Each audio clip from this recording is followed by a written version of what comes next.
네, 우리 서로 인사 나누겠습니다. 사랑합니다. 축복합니다.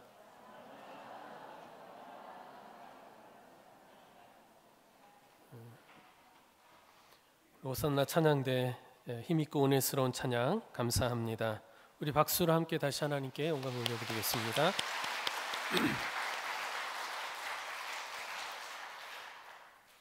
논어의 자로편에 보면은 공자가 정명에 대해서 이야기합니다. 정명, 바를 정, 이름명 해서 정명, 이름을 바르게 한다라는 뜻인데요. 본래의 의미는 뭐냐 하면 이름을 고친다는 그런 의미가 아니라 그 이름에 합당한 행위를 한다. 이름, 거기서 이름이라고 하는 것은 그에게 주어진 이제 역할, 직분, 또 명분이라고 할 수 있겠죠. 그것에 맞게 행해야 된다라는 의미입니다. 그 정명을 보다 우리의 일상적인 언어로 바꿔 표현하면 이런 표현이 적합할 것 같아요. 다워야 한다. 답다. 다워야 한다. 그런데 요즘은 답다, 다워야 한다라는 표현이 예전만큼 거부감 없이 사용되지는 않는 것 같아요. 요즘은 가치가 상대화되고 개별화되고 하는 그런 추세가 경향이 강해서요. 어떤 대상을 규정하는 표현이 좀 부담스럽습니다. 조심스러워요. 그래서 답다, 다워야 한다라는 표현도 이제 그런 거죠. 만일 남자 아이에게 남자다워야 해, 혹은 여자아이에게 여성스러워야 해라고 말한다면 예전에는 거부감 없이 받아들여질 수 있었을 텐데, 그러나 요즘에는 그런 표현이 이제 시대에 맞지 않는 고루한 생각, 그렇게 치부되거나 이제 혹은 고정된 어떤 역할을 강요해서는 안 된다라는 반발을 이제 불러올 수도 있을 것 같습니다. 그럼에도 불구하고 뭐뭐답다, 다워야 한다라고 하는 표현이 큰 거부감 없이 많이 사용되는 곳이 교회인 것 같아요. 우리가 실제 교회다워야 한다, 성도다워야 한다라는 말 많이 하거나 듣지 않았습니까? 그런데 우리는 그 말이 사용되는 맥락을 좀 짚을 필요가 있을 것 같아요.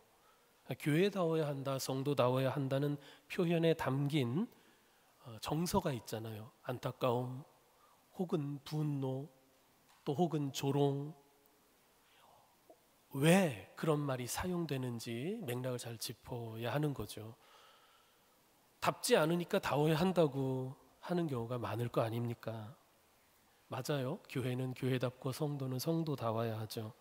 하나님의 거룩한 백성이라는 신분을 가지고 있으니 그 신분에, 그 이름에 맞게 살아야 하는 거죠.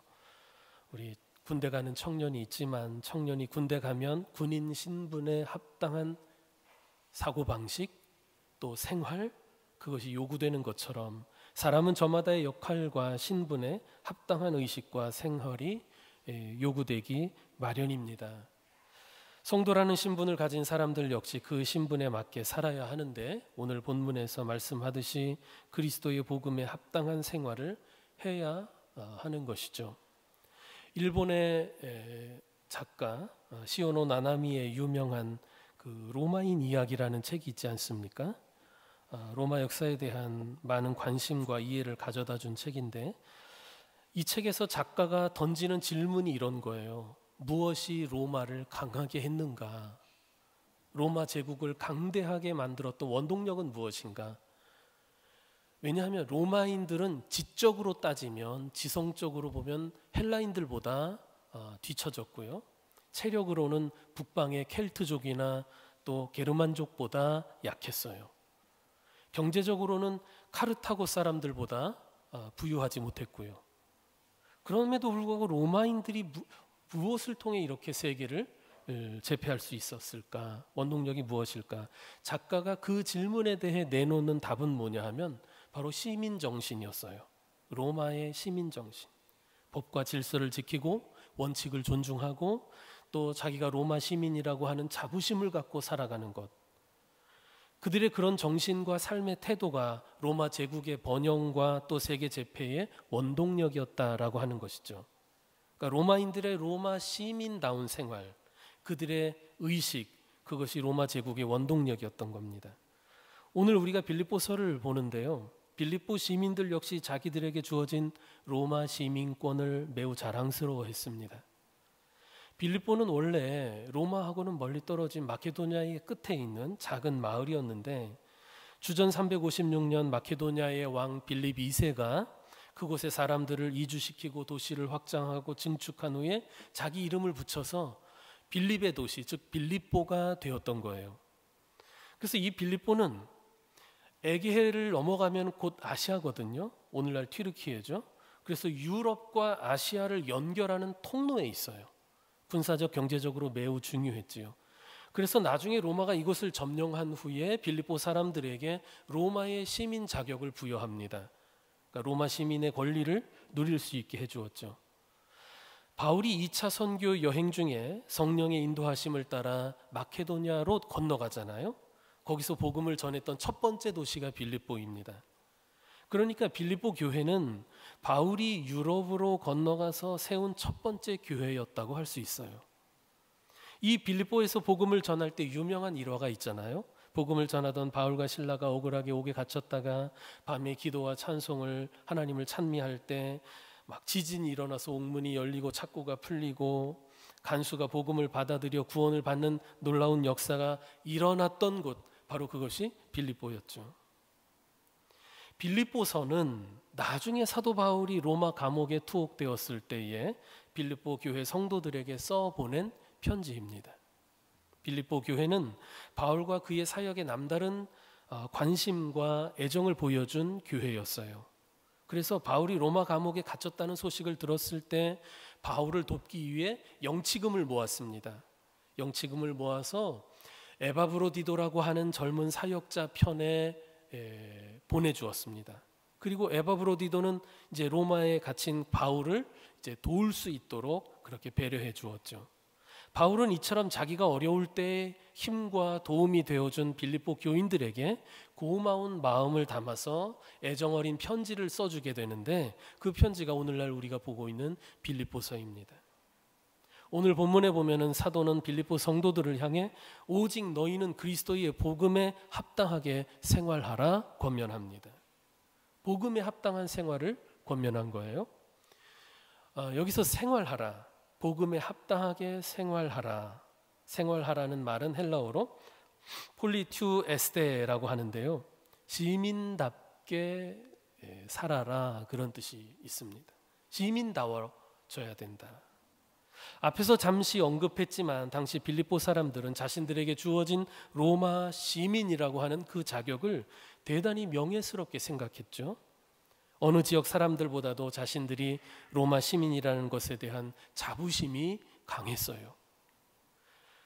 그 자부심은 그들의 생활 속에서도 드러나게 되는데, 로마인들이 입는 옷을 입고 로마인들이 쓰는 라틴어를 사용하고 그리고 로마의 행정과 정치 제도를 그대로 따랐습니다. 그리고 로마 시민으로서 감당해야 할 의무도 그들은 기쁨으로 감당했습니다. 그러니까 로마 시민이면서 특권만 누리고 의무를 다하지 않는 사람들은, 빌립보 사람들은 경멸했어요. 로마 시민답게 의무를 감당하는 것을 자랑스럽게 여겼던 거죠. 이처럼 로마 시민으로서 합당하게 살고자 했던 이 빌립보 시민들의 그 모습을 이제 연상시키면서 사도 바울이 빌립보 성도들에게 권면하는 거예요. 이렇게 말하는 거죠. 빌립보 시민들이 로마 시민으로서 합당한 생활을 하려고 애쓰는 것처럼 성도된 여러분은 천국의 시민으로서 예수 그리스도의 복음에 합당한 생활을 해야 합니다. 이렇게 권면하는 거예요. 그렇다면 복음에 합당하게 생활하는 것은 구체적으로 어떤 것을 말할까요? 오늘 본문에서 사도 바울이 빌립보 성도들에게 권면하고 있는 것 세 가지를 함께 나누고자 합니다. 첫 번째 이야기하고 있는 것은 협력하라는 것이에요. 복음의 신앙을 위해서 협력하라. 따라해 봅니다. 협력하라. 본문 27절 하반절에 보면 너희가 한 마음으로 서서 한 뜻으로 복음의 신앙을 위하여 협력하는 것과 라고 말씀했죠. 한 마음 한 뜻으로 복음의 신앙을 위하여 협력해야 합니다. 협력하라는 말은 헬라어로 시나들레오라고 하는데요, 함께 싸우다, 함께 씨름하다라는 뜻입니다. 어디서 많이 사용되는 단어냐 하면은 당시 운동 경기에서 많이 쓰이던 단어예요. 그러니까 팀을 이루어서 다른 팀과 맞서 싸울 때 사용되는 표현이죠. 팀이 하는 운동 경기를 생각해 보십시오. 한 개인이 아무리 뛰어난 능력 또 뛰어난 개인기를 가지고 있어도 팀 경기는 어때요? 혼자 뛰어서는 이길 수가 없는 거예요. 공격과 수비가 조화를 이루고 또 선수들 간에 서로 협력해야만 승리할 수 있는 거죠.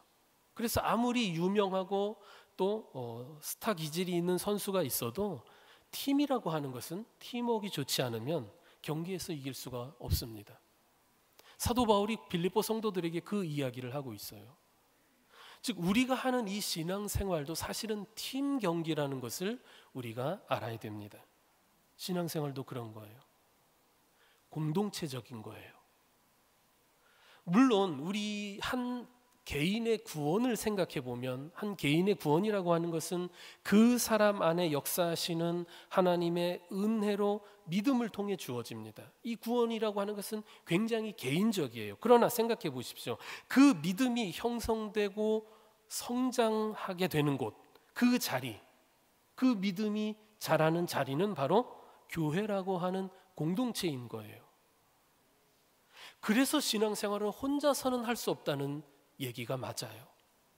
만일 신앙생활 내가 믿어서 구원받는 것이니 내가 개인적으로 혼자 하겠다라고 또 그것이 가능하다고 한다면 왜 하나님께서 구태여 교회를 세우셨겠습니까?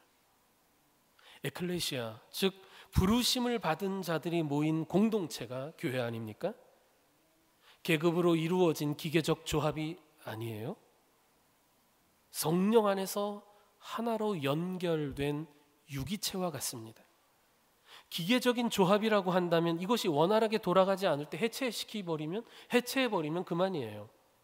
그러나 유기체는 그럴 수 없죠.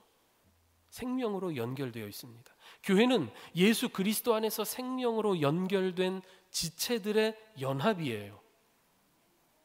우리 몸의 지체가 생명으로 연결되어 모든 부분이 유기적으로 영향을 주고 받으며 일방적이지 않습니다. 주고받으며 움직이게 되는 거예요.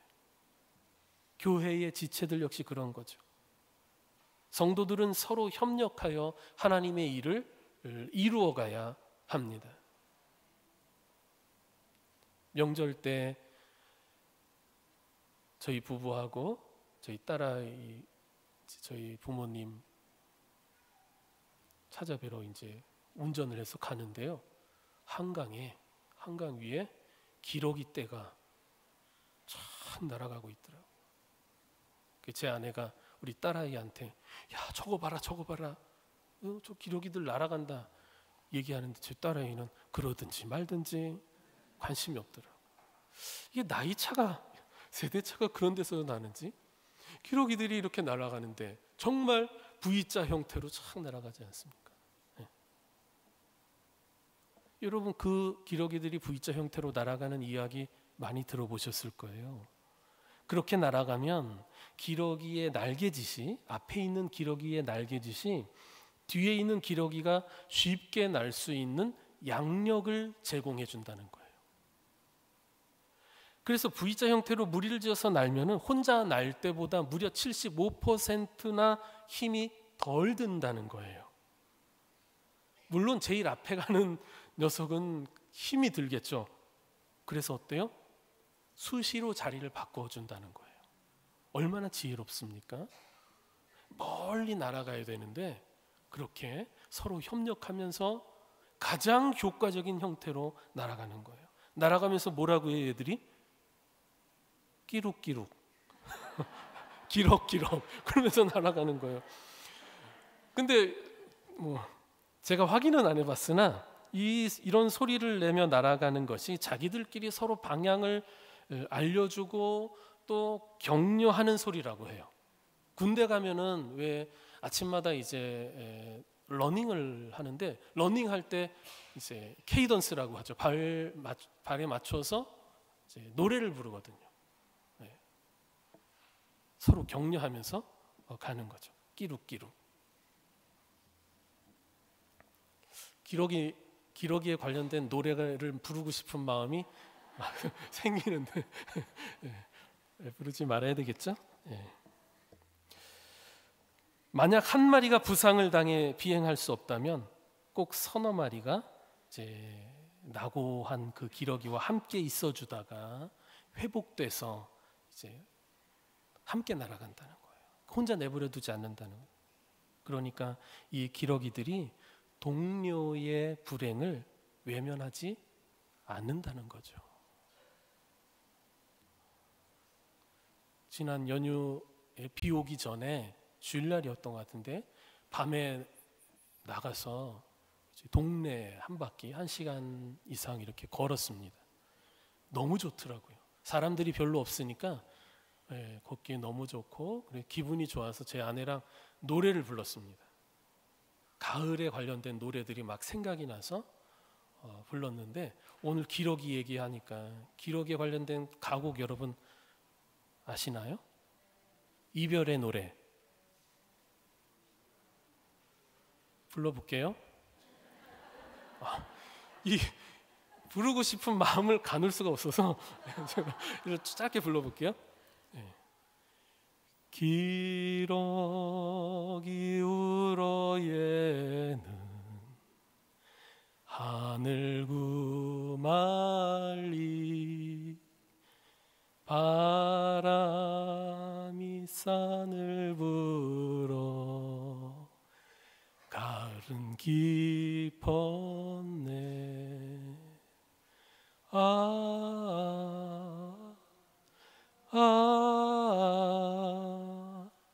너도 가고 나도 가야지.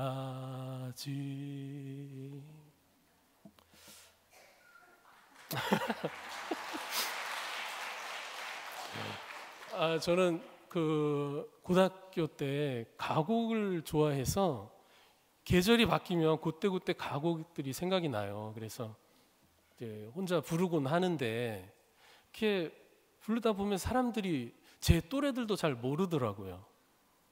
그리고 제가 옛날 노래를 많이 하니까 굉장히 옛날 사람인 것처럼 알더라고요. 크게 틀리진 않는 것 같아요. 예, 아무튼 기러기 얘기를 하다 보니까 이제 생각이 나는데요.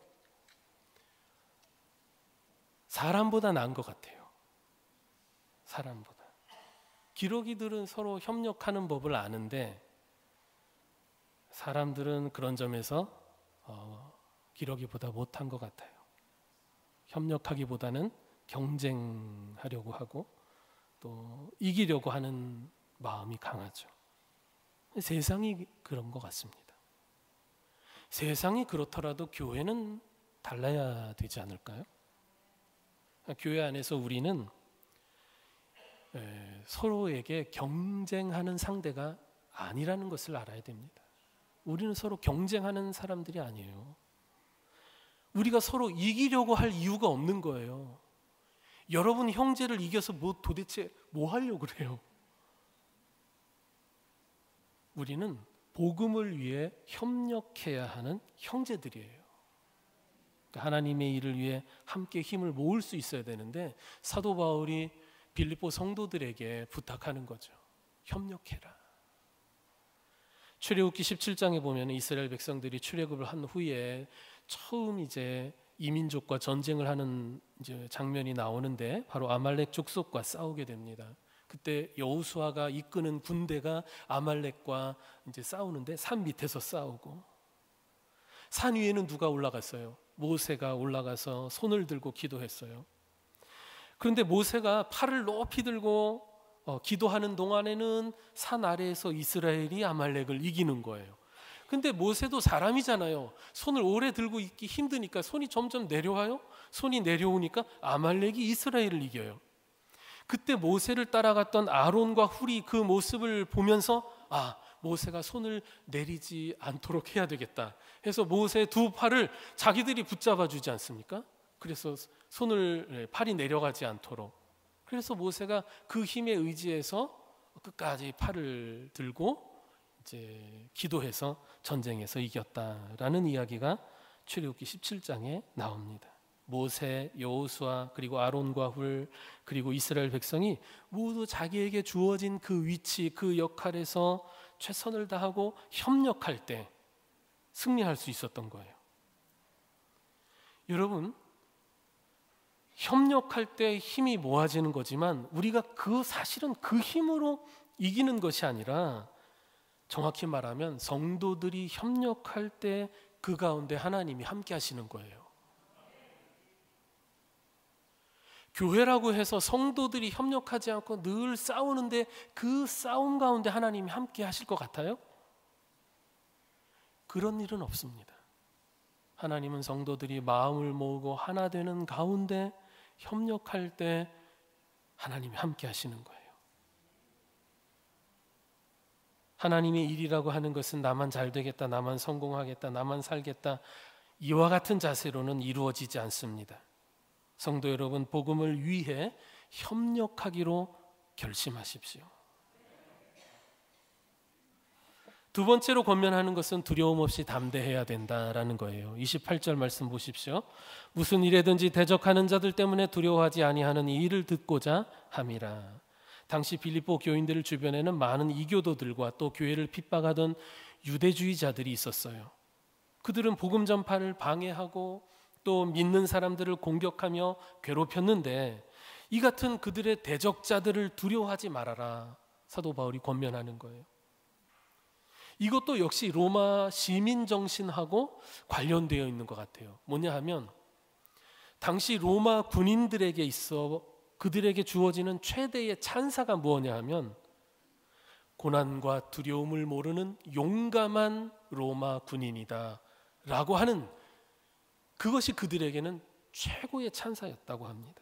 용감하다라는 것.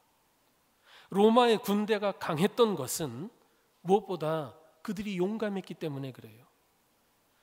로마라고 하는 이 제국과 그리고 시민들을 위해서 내가 죽음도 불사하겠다라고 하는 그 로마 군인들의 정신, 그것이 로마 군대를 그 당시 가장 최고의 군대로 만들었던 거예요. 용기라고 하는 것은 믿음에서 나옵니다. 전쟁에 나간 병사들은 자신이 속한 조국과 또 군대와 자기를 지휘하는 지휘관과 그리고 함께 싸우는 동료들에 대한 믿음이 있을 때 두려움 없이 용기 있게 싸울 수 있는 거예요. 두려움은 우리에게 패배를 안겨다 줍니다. 두려움에 빠진 군사가 이긴 적이 없습니다. 두려움은 죽음에 이르는 병과 같습니다. 옛날 스페인의 왕 페르난데스 3세가 별장을 하나 멋있게 지어놨다고 그래요. 마드리드에 별장을 멋있게 지어놓고는, 그런데 몇 년이 지나도록 그 별장에 한 번도 가지 않았던 거예요. 왜 가지 않았느냐? 점괘를 하나 받았는데 마드리드에 가면 죽는다라고 하는 점술사로의 점괘를 받은 거예요.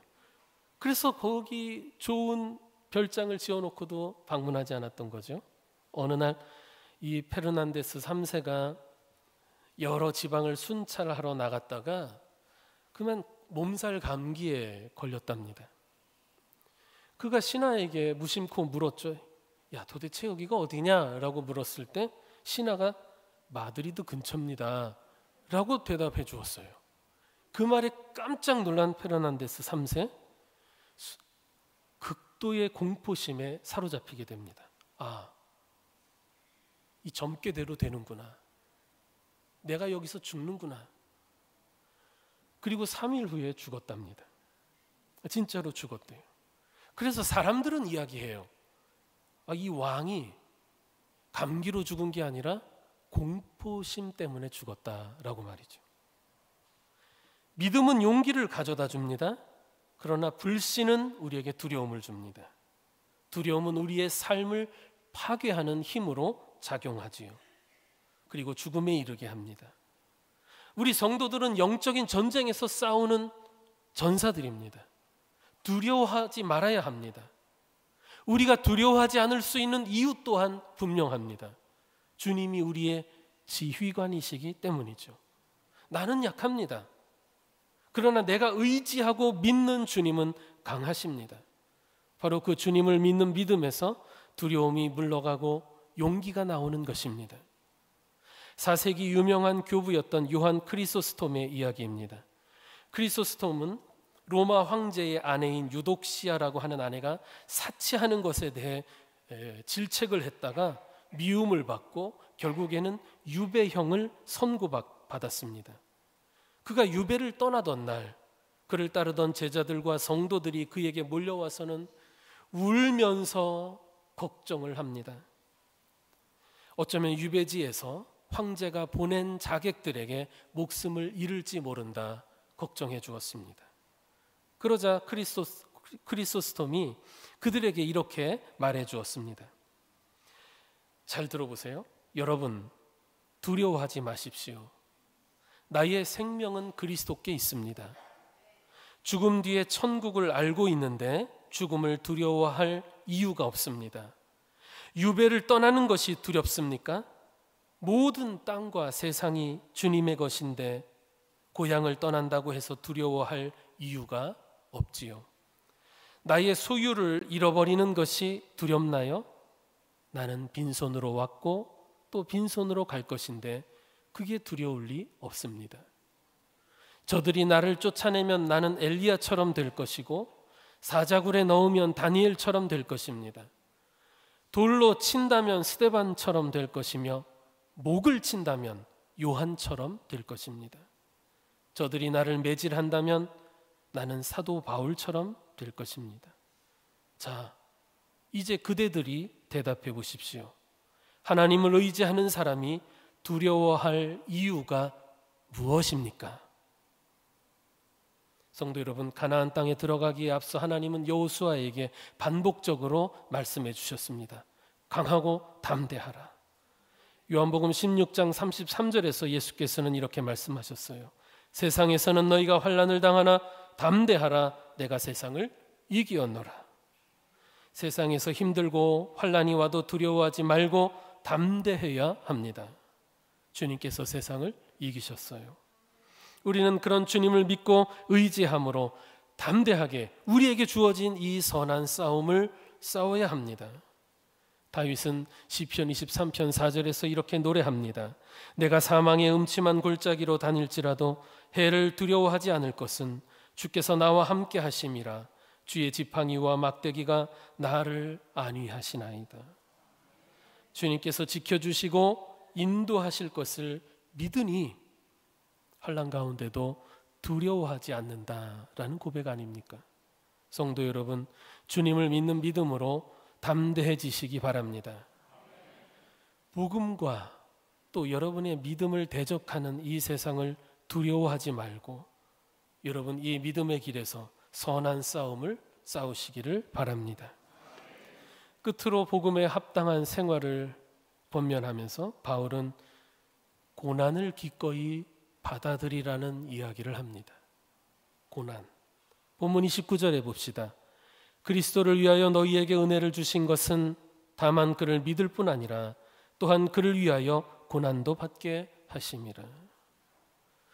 우리가 가는 이 믿음의 길 항해와 같아서요. 잔잔한 바다를 지날 때도 있지만 풍랑이 이는 바다를 만날 때도 있습니다. 파도처럼 고난이 우리에게 닥쳐올 수 있습니다. 주님을 따르고 믿음을 지키는 길에 여러 가지 어려움이 닥칠 수 있는 것이죠. 그때 성도는 주님을 위해서 그 고난도 기꺼이 받아들일 수 있어야 한다는 거예요. 야고보서 1장 2절부터 4절까지의 말씀에 보면 고난의 유익함에 대해 말씀하지 않습니까? 내 형제들아 너희가 여러 가지 시험을 당하거든 온전히 어떻게 여기라? 기쁘게 여기라. 이는 너희 믿음의 시련이 인내를 만들어내는 줄 너희가 알미라. 인내를 온전히 이루라. 이는 너희로 온전하고 구비하여 조금도 부족함이 없게 하려 함이라.